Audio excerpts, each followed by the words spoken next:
Hi, Uprisers. This is Tricia LaCroix once again with Sacred Uprising Institute.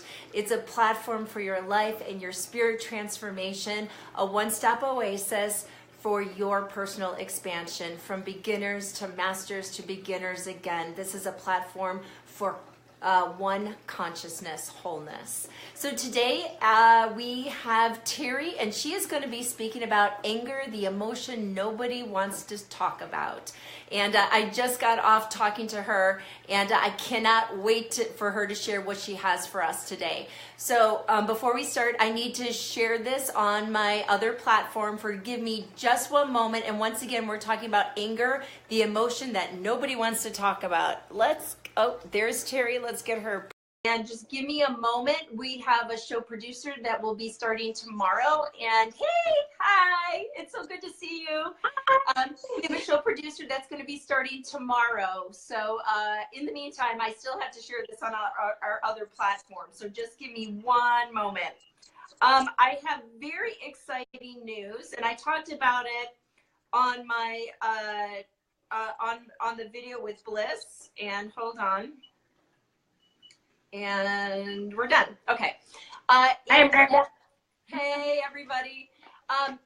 So we have the Sacred Uprising Conference, and I am so excited about it. We're all excited about it. This has been a love project in the making and a dream that I've had for a few years.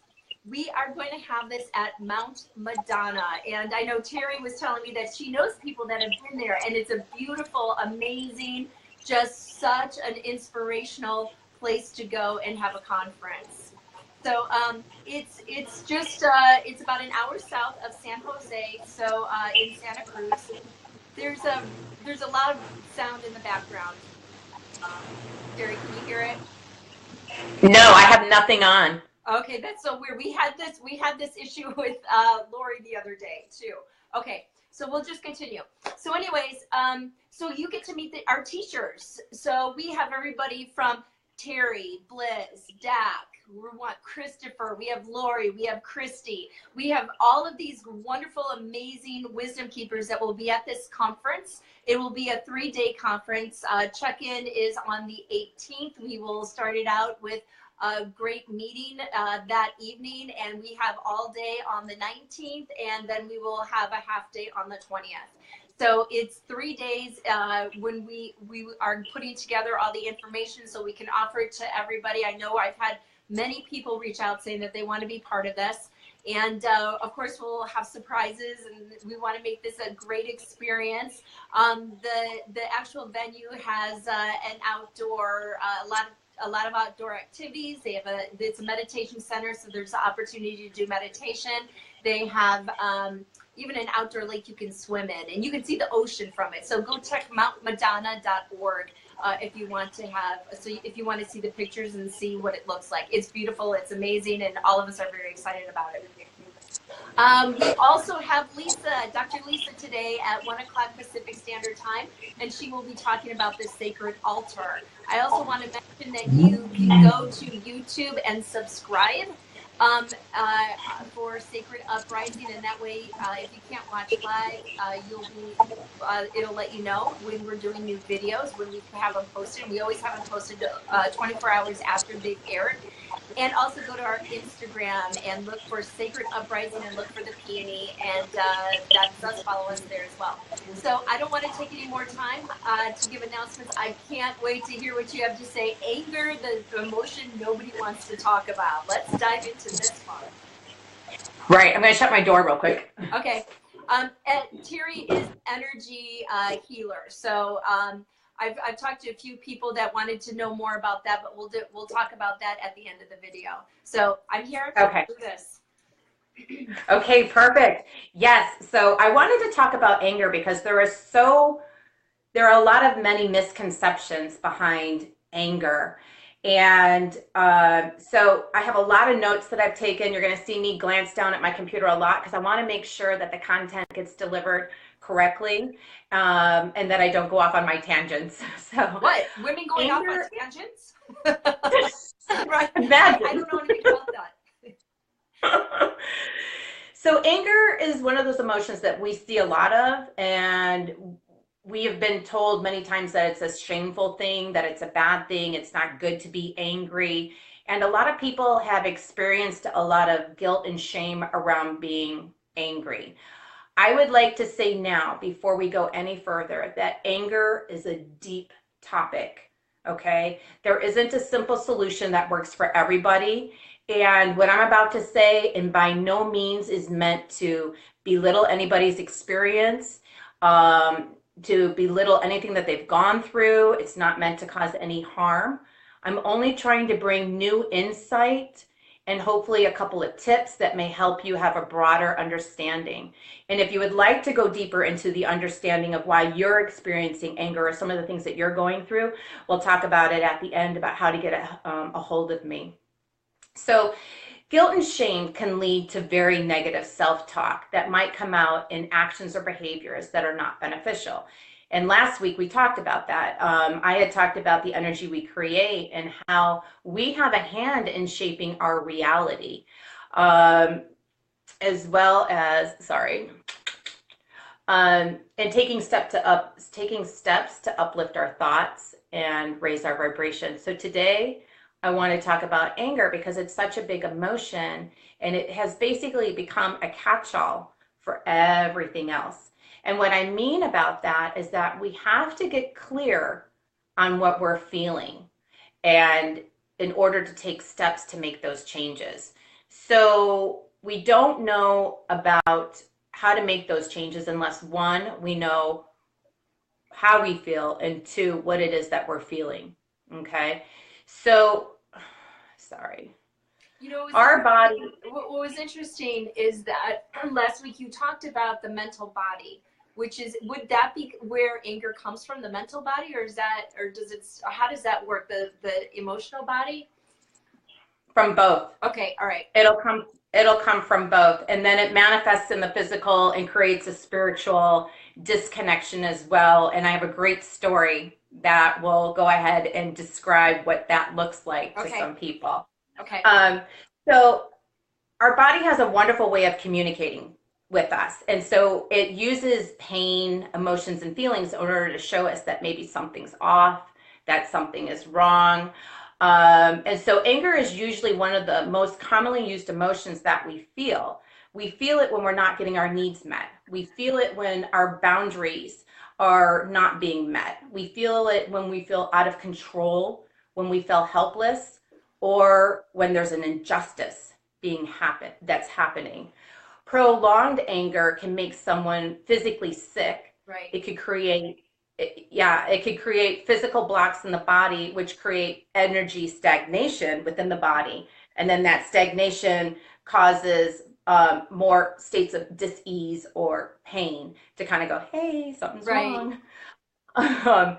So anger can create blocks and struggles in our life, as well as creating an overall unhappy energy emotionally, mentally, and spiritually. And that's where anger gets in here, and then it starts to manifest all throughout all of our different energetic bodies, and then we start creating these things.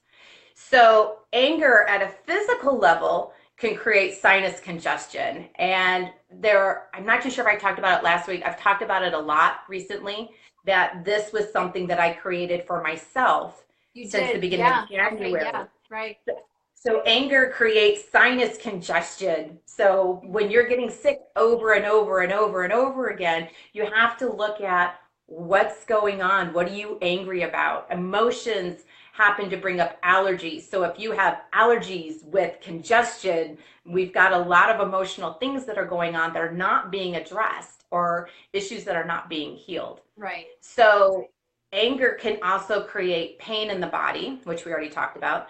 In Chinese medicine, the emotion anger attaches to the liver and actually makes the liver act sluggish. So it's not working at its optimal level. Okay. I've got my book. So I have a question for you.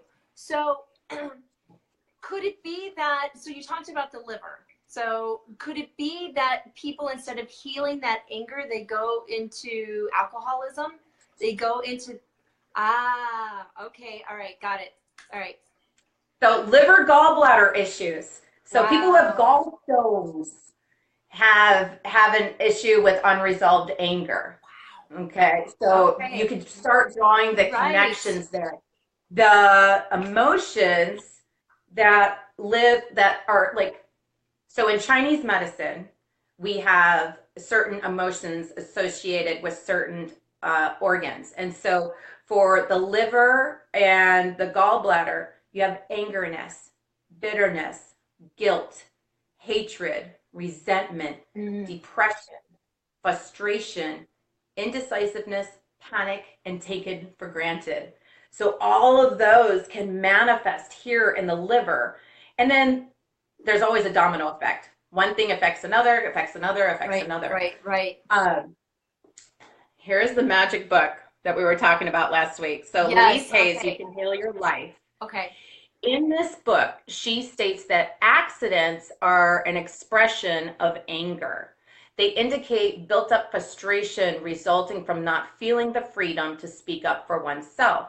Hmm. When we are angry at ourselves, when we feel guilty, and when we feel the need for punishment, an accident is a marvelous way of taking care of that. Isn't that amazing? That's And amazing.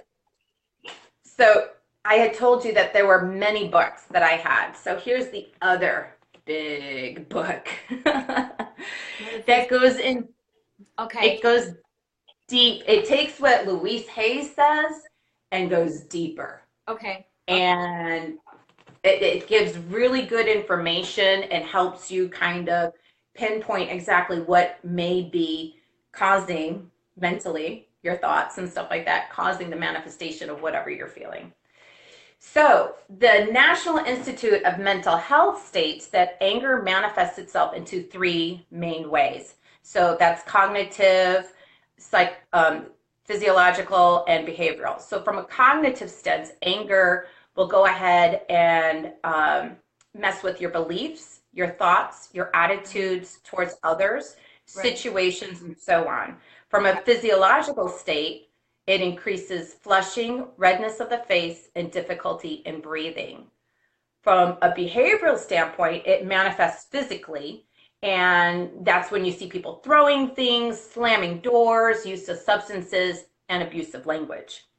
Um, some people believe that anger is a bad thing, especially here in the spiritual world.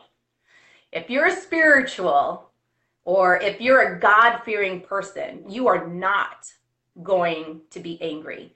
Or if you're a heart-centered person, you are not going to be angry. Well, I'm here to tell you that's not true. God gave us emotions, and we're human beings, and we are emotional beings. And it's okay to have anger. It's what you do with it that may not be okay. So I want to say to you, whoever's watching, it is okay to be angry. It's okay to feel that emotion without shame or without guilt. But you do not have permission to go and treat people angrily. You want to treat people from a heart-centered place. So anger will pass, but your actions linger. You know, it's So I love this. I had a conversation. I do intuitive coaching on calling in the one, and somebody came to me and she said that she doesn't feel that she can have the one because she's still angry to the past, the people, the men in the past who have hurt her, and there were two in particular. And I said, I'm still angry towards a man in my past, but I still was able to call him in. It's what you do with it. So it's amazing that you're talking about that this week. Wow. Yeah. yeah. Oh, it gets better. I have no doubt. We're talking to you. So, did you know that there's benefits to anger? I Anger did can not. help us Anger can help us get over fear. It can help us take the next step. It can help you make changes. It can help you motivate. It can help you protect your boundaries. Mm-hmm. So when you get angry, it's not a bad thing. It is really a key. Like I said in the beginning, I might have went really fast, but anger is a sign that your boundaries are not being met. You're being walked over. You're not being treated how you expect to be treated from this person. So anger is a natural, hey, let's back this up a little bit. Something needs to be addressed. So anger helps you protect your boundaries. It can keep you safe. Okay. When somebody keeps on doing something to you over and over and over again that is actually harmful, either to your physical state, your mental state, or your emotional state, you are going to be angry. And that's going to set that wall up to protect you. Right. Okay. So anger is very helpful. And then the last thing I want to say about the benefits is that anger can help you heal those areas of your life, especially if you've experienced trauma in your life.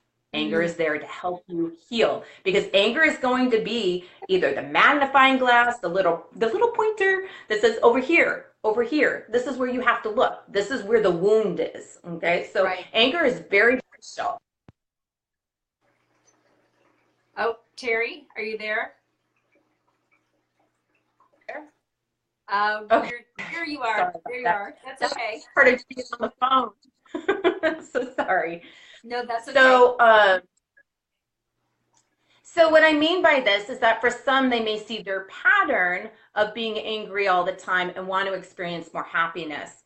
They see that as being angry they see that being angry all the time only hurts them and doesn't change any of the outcomes. Right. So a lot of you may notice that we're angry, we're recreating the cycle, but nothing is changing. So anger also helps you make that first step in changing.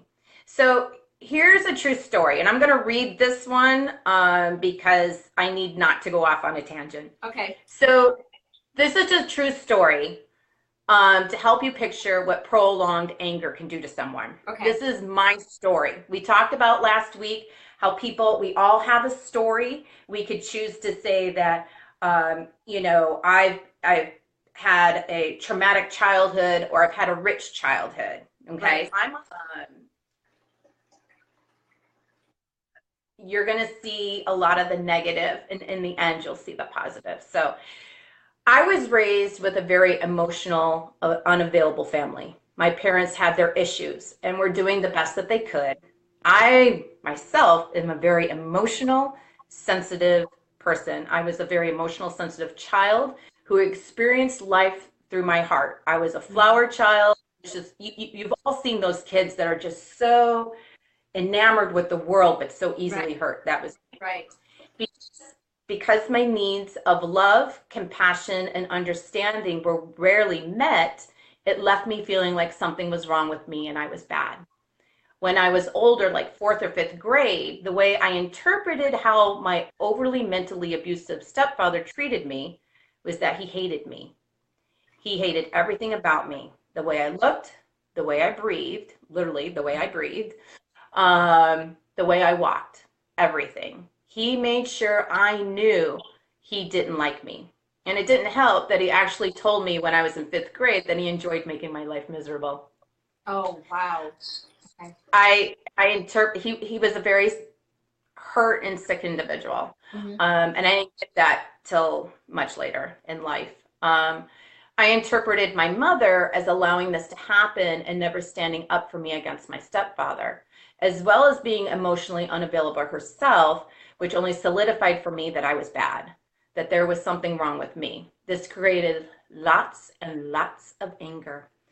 As a child, all the way up, I was not a nice kid. For one, I was confused. I would see my younger sister get treated more favorably than myself. And secondly, it helped me create a hatred for myself. So not only did this anger go outward, it went inward. I used to have a poster that my mother gave me that said, "God doesn't make junk." And it would hang from my bedroom door, and I would see it whenever my door was closed, which was all the time. I got so mad at that poster for lying to me, that God must love everybody else and not me. I took this anger for God, my parents, and myself with me through my childhood and into my adult life. In high school, I started fights with people who had wronged me. So that's that boundary thing, right. People are mean, and I was sticking up for myself, as well as I stuck up for those that had no voice. because for so long I didn't have a voice. And if they couldn't do it, I was going to do it for them. Yeah. I was going to be their shield. Um, or they were afraid to use it. I was a volcano ready to go off at any time on anybody. I was so angry all the time that I felt justified in my anger. You know, this person hates me, this person hates me, the whole world hates me. Why not? You know? Right. I would use my anger as a shield to protect me against anyone who would want to harm me. I misread people's actions all the time. I thought that they were being purposely hurtful. I thought people had hidden agendas, and therefore nobody was trustworthy. I didn't have many close friends. I had friends, but I didn't let many people in, one or two people.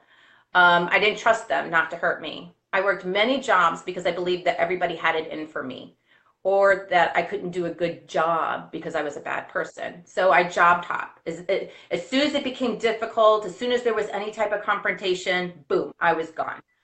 I led a life of fear of being hurt and unable to trust anyone while trying to be a perfectionist, because if I was perfect, then I would finally get that love that I wanted, that I needed. I was basically love starved.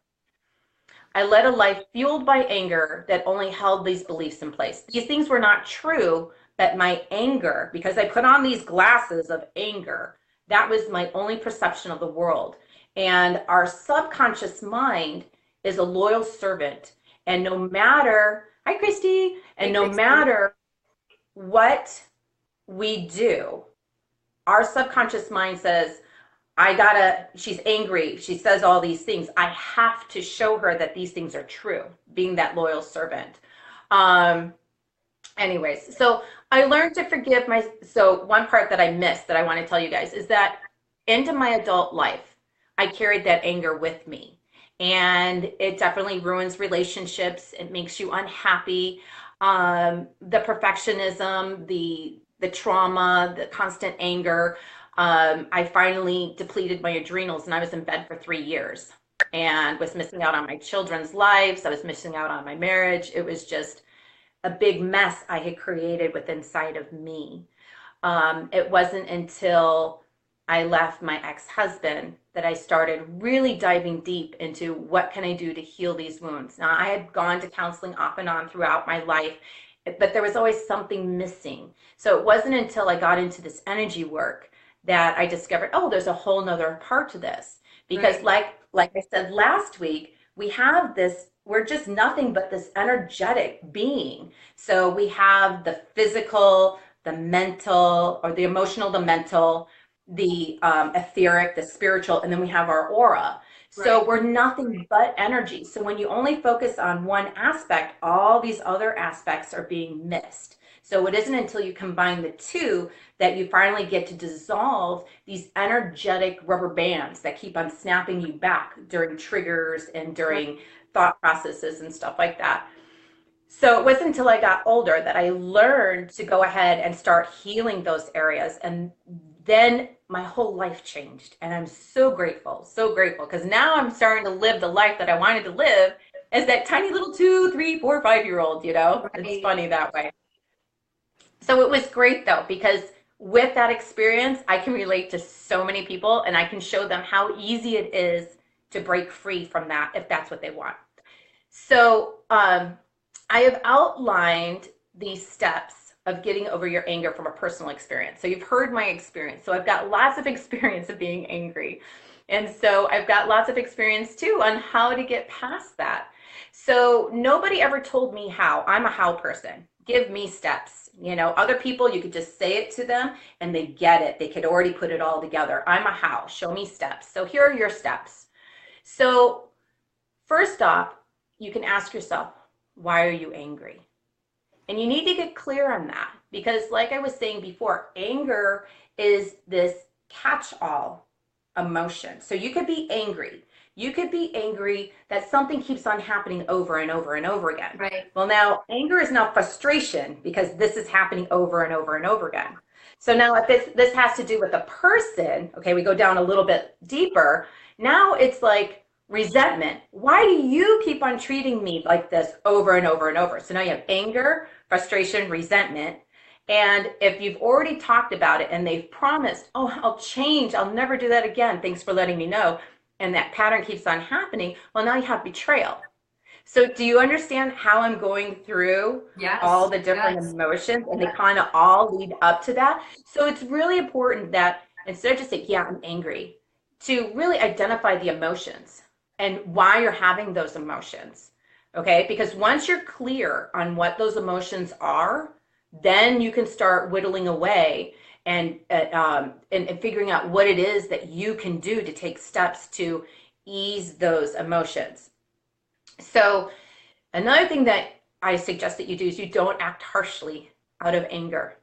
Give yourself that pause. Pause is so important. I see it all the time. I try to practice it all the time.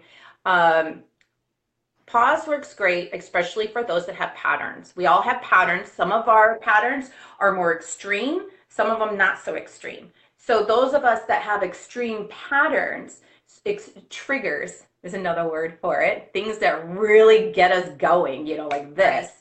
Right. That's when you want to go lock yourself in the bathroom and go, what's wrong? Why am I feeling this way?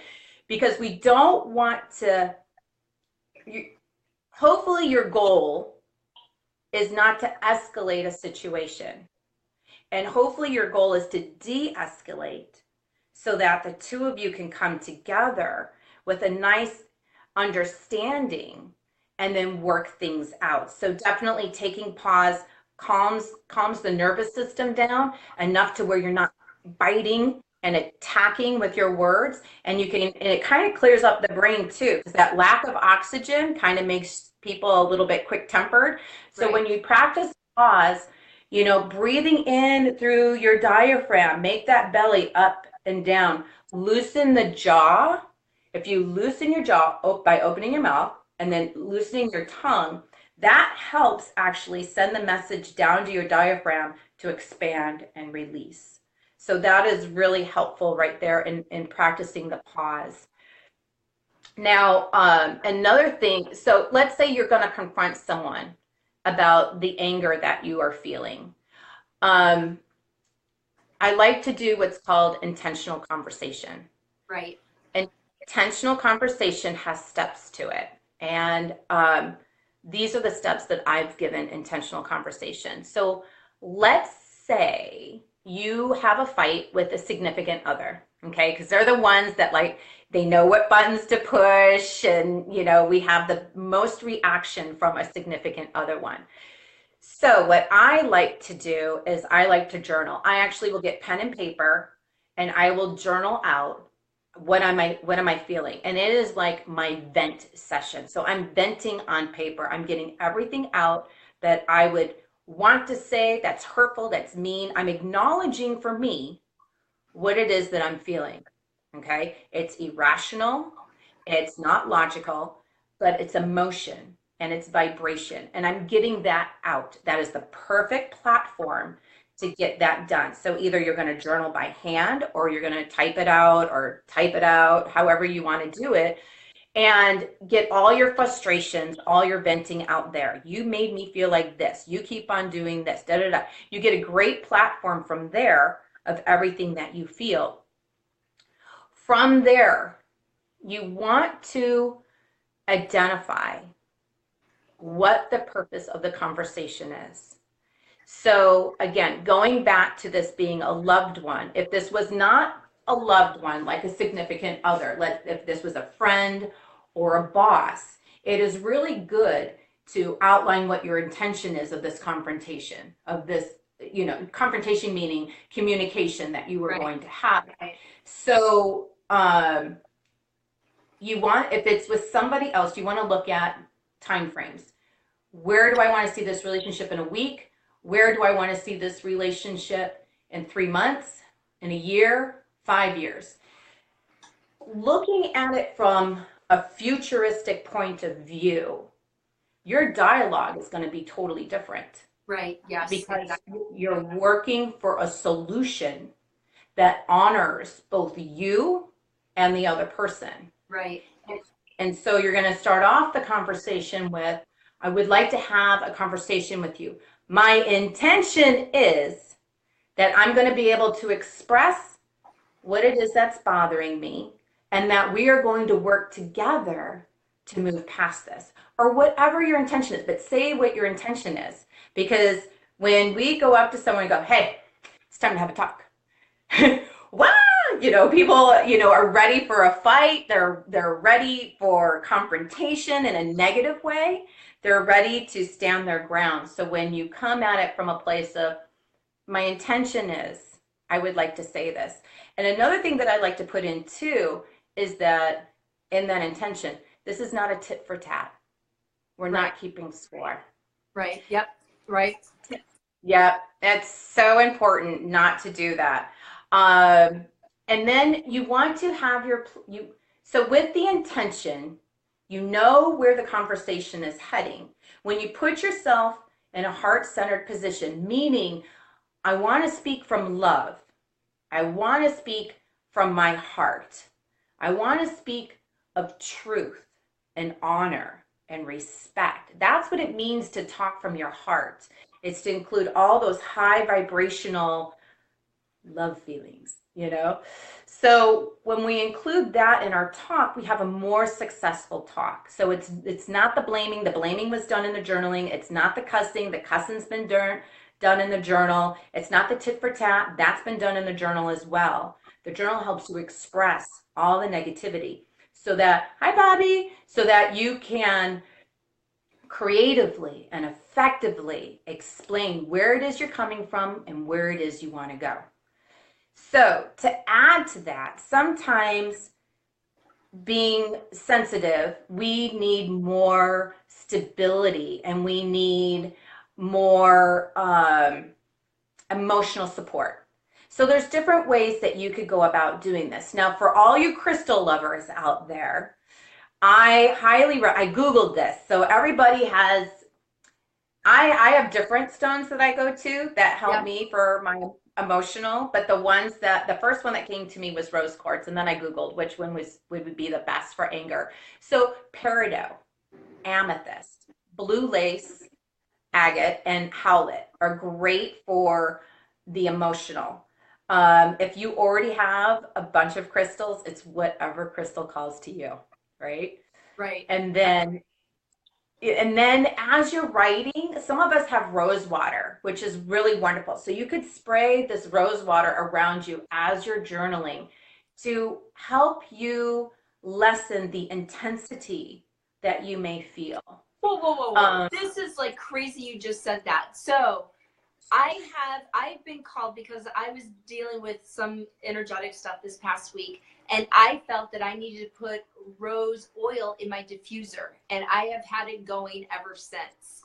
And I was wondering why. So now that you're saying that, yes, I felt like it was lessening the intensity. There was also there were some other floral oils, but I've been doing floral oils because I feel like there's something about it I need to have in my house. That's amazing. So two things.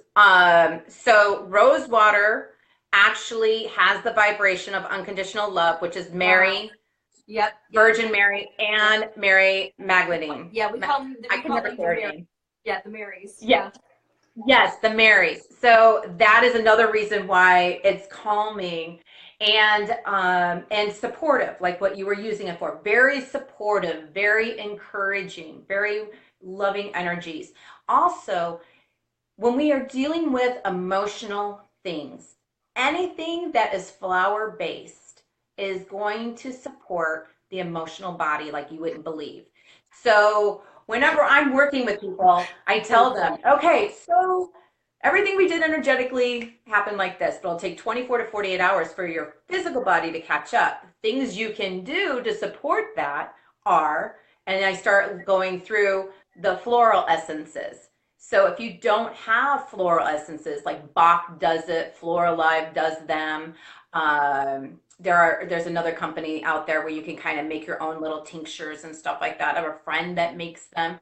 But if you don't have those, and if you go into a store and you go into like a health food store, you could go down the aisle to where the teas are, any tea that has any type of flower in it is going to be good for you. Whatever one you gravitate towards is going to be perfect. So there's no right or wrong answer. So that means anything that has lavender in it, Yes. rose hips in it, chamomile in it, any one of the, hibiscus teas. So it Hibiscus. doesn't have to be a hot tea. It could be a cold tea as well.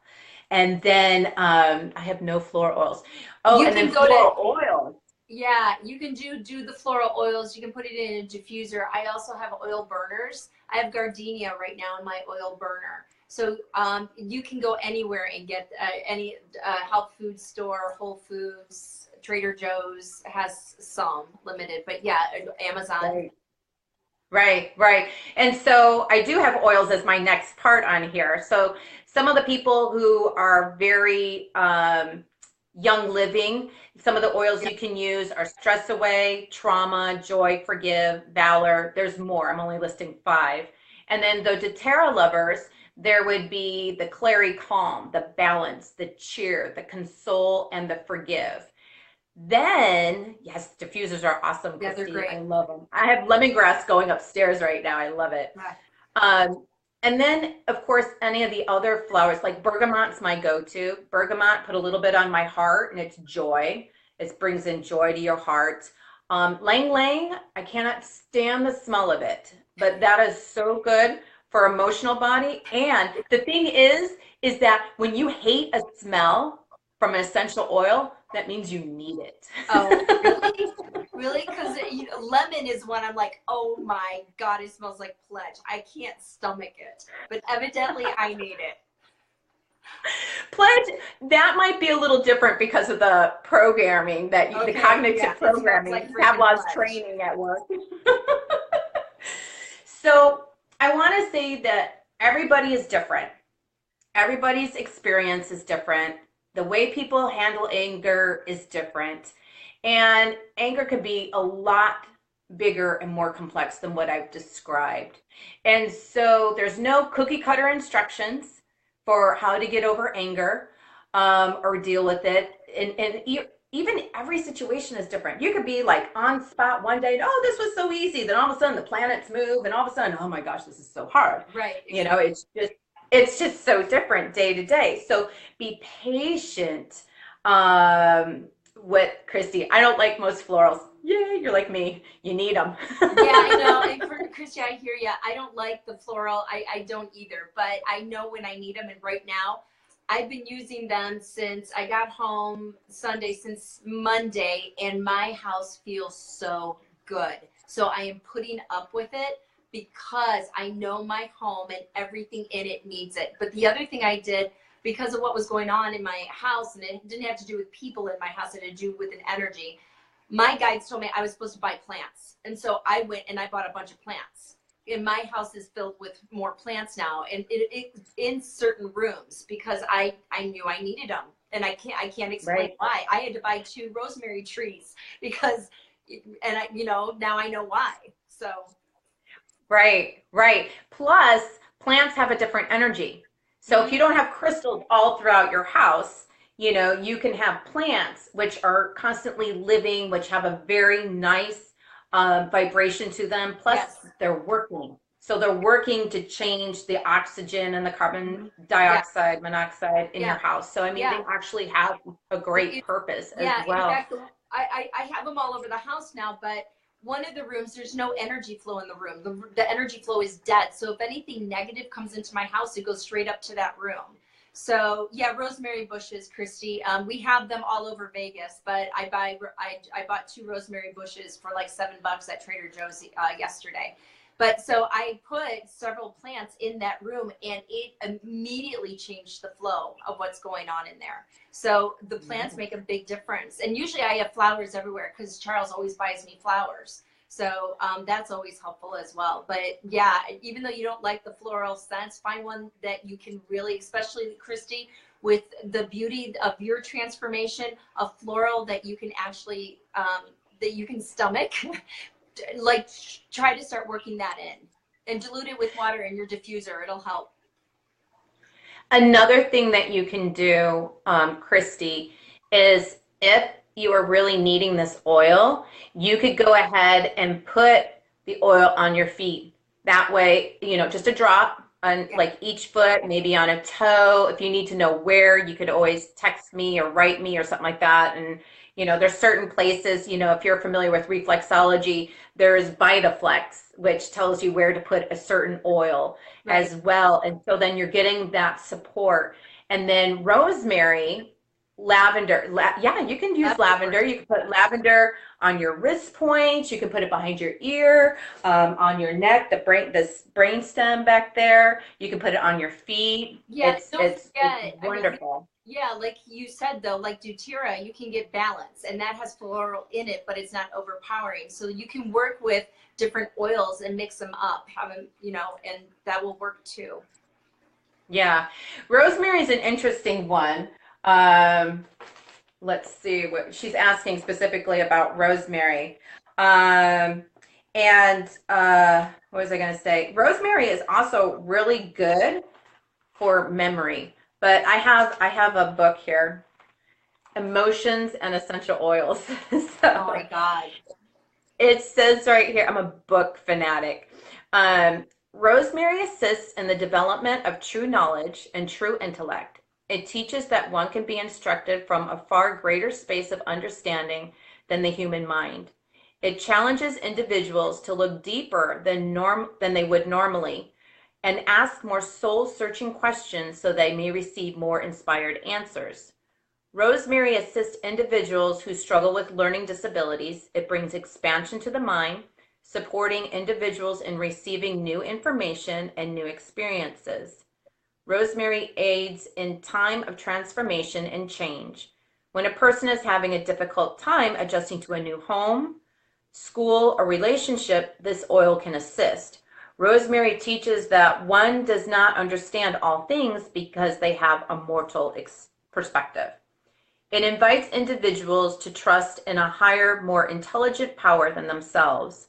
It supports them in feeling confident and assured during times of great change and understanding or perspective. Rosemary roots them in the true knowledge that surpasses all understanding. So rosemary works great on the negative emotions of confused, difficulty adjusting or transitioning, limited perspective, difficulties with learning. Positive properties is it provides mental clarity, knowledgeable, teachable, enlightened, open to new experiences, and ability to adjust. So You can get the for oil, rosemary, Christy. You can get the bushes they're not expensive. Like I said, I went to Trader Joe's. They were the big bushes for like $7, but you can go to a nursery and get them. And like I said, most of the bushes here in Vegas are rosemary bushes. That's just what we have here. So, which is awesome. and then how you would use a rosemary bush is you would go ahead and take a sprig, don't cut it off. You don't need to run your hand over the leaves like this, and you're getting the rosemary oil on Yep. you, and then you would just inhale your hands Yep.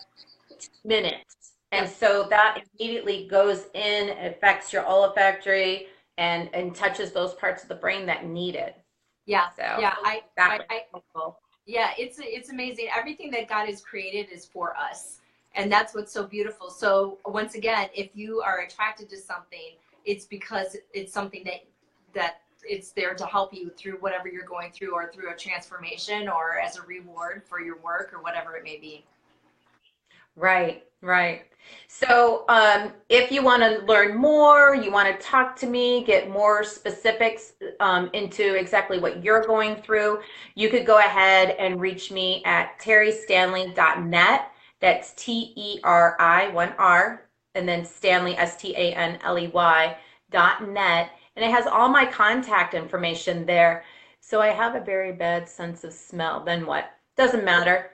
It's still going to go into your olfactory. It's still going to work. You just might not have the sense of, oh, this is nice, or Right. this is Yeah. yucky. It's still doing its work.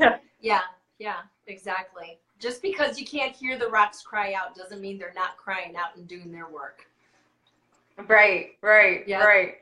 So that's all I had to say about anger. Hopefully that was helpful and insightful and I think freeing. it's beautiful. Yeah, anger is something that everybody, most, people deal with. And I also think that you can, because I've been blessed enough that I've gotten to the point where I've been able to reprogram myself, that instead of getting triggered into anger, now, not to say it doesn't happen every so often, but that I do pause. I'm like a deer in the headlights, and as soon as I hear it, I feel it coming, I stop immediately and I just stare at it and go, what is this truly about? And I look inward first. And then, yes, I have that conversation with others if need be. So Right. And so I've worked with a lot of people that anger is just one of the things. Normally they come to see me because they have pain or this or that in here. And then we work on transferring their mindset. What is their perspective? How can we right, move past this? And we work right, energetically and with breath work and with speaking to get people to see that they have the freedom, if they choose, if they're ready to move from this one thought to another. And when we're able to move from one thought to another, we've in this process from A to B had, yes, yeah, I Marquette, you do can that do too. that. You can Right, yeah, drop, yeah. When you're moving from A to B, there's this little center part, and this is where all the healing is. And so it's the transformational side. And so I help people in this part get from A to B. So there's a lot of work involved with, healing those parts, but it is doable. It doesn't have to be hard unless you tell yourself it is. And then drink when cold. right. Yeah, you can. You can make a tea out of it. Mhm. You could definitely drink it cool or cooler. Add Well, honey to it. That'd be a good yeah, one. exactly. Honey's really good as well. Well, Terry, I got to wrap this up because I have another video in 15 minutes. So I loved this conversation, and I really would highly recommend if anger is something that you're reactive to, if there's something that you want to explore more, if you want to find more ways to work through it and love it and dance with it and wrap it around you like a warm blanket and become its best friend, talk to Terry. That's what we're here for. So yeah, get in contact with her. Terry, I love you. Thank you so much. I'm so glad you're part of this platform, and we will see you next week. Okay, thank you Okay, so much. everybody. Have a blessed All right. week, See you everyone. in 15 minutes, everybody. We will be with Dr. Lisa for the Sacred Altar. We'll see you soon. Okay, Bye. bye. Thank you.